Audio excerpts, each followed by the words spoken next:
Tampil heroik, lifter nasional Rizky Juniansyah raih emas SEA Games 2025 sekaligus pecahkan rekor dunia. Rizky Juniansyah tampil percaya diri pada babak final angkat besi kelas 79 kg putra Senin sore. Rizky buktikan kualitasnya sebagai peraih emas Olimpiade.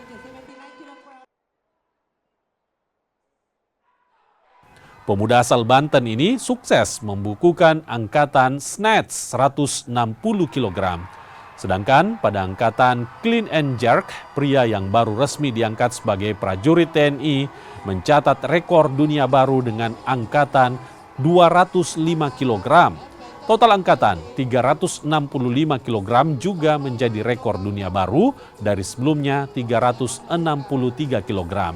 Ini jadi emas kedua bagi kontingen angkat besi Indonesia. Selanjutnya Indonesia masih punya Rahmat Erwin Abdullah yang dijagokan meraih emas dari kelas 88 kg putra.